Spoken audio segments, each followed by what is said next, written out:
c'est eux qui vont porter l'ensemble de ces sujets et c'est leur rôle qui va conditionner finalement la résilience du groupe et je dirais de l'ensemble de la structure de commandement. Alors, l'armée de terre considère d'ailleurs que le chef est au cœur de la résilience, c'est-à-dire qu'en cas de choc majeur, en cas de conflit pour nous, la résilience complète de toute l'organisation, elle n'est pas envisageable, elle est inaccessible. Donc le principe de base, le principe fondamental, c'est de faire en sorte, d'abord et toujours, d'établir et de restaurer la résilience de la chaîne de commandement. C'est là, c'est le backbone sur lequel on s'appuie.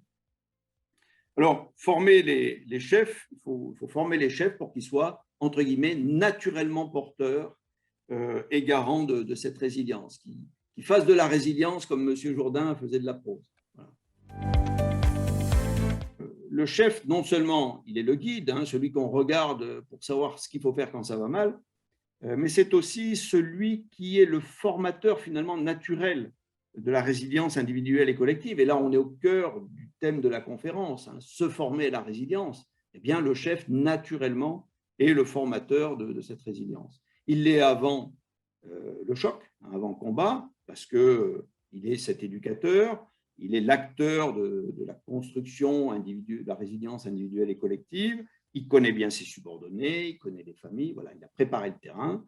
Pendant, il est le guide. Hein, vous connaissez peut-être ce beau poème de Michel Menu qui dit « Si tu t'arrêtes, il s'assied, si tu t'assieds, il se couche, mais si tu marches devant eux, ils te dépasseront, et si tu donnes la main, ils te donneront leur peau. » Voilà, je le simplifie.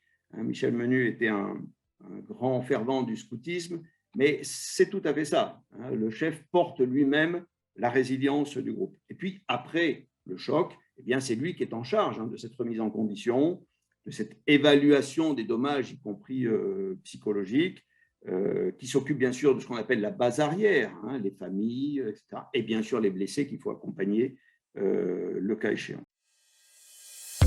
On considère qu'un chef finalement qui forme et qui éduque, eh bien, c'est un chef dont l'autorité sera beaucoup mieux comprise, qui sera mieux intégré par les subordonnés, finalement mieux accepté, mieux supporté, en gros, parce qu'il les aura formés à son propre esprit, hein, il les aura enrichis de son propre savoir, il les aura rendus plus forts et plus prêts collectivement à agir et réagir ensemble. La doctrine militaire, hein, elle établit bien ce dispositif, c'est-à-dire qu'on considère que les ordres sont centraux, hein, ils sont élaborés au niveau central, hein, la décision, les ordres, mais ensuite, il y a une subsidiarité dans l'exécution et le contrôle. Hein, c'est-à-dire qu'il faut que les gens sachent prendre l'initiative. Et il y a une très belle phrase du général Lagarde, qui a été chef d'état-major de l'armée de terre de 1975 à 1980, qui dit ceci, mais vous l'avez sûrement entendu pour certains: l'initiative au combat est la forme la plus élaborée de la discipline.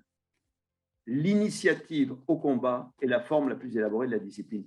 Ce n'est pas évident. Ce n'est pas évident à concevoir, mais qu'est-ce que ça veut dire?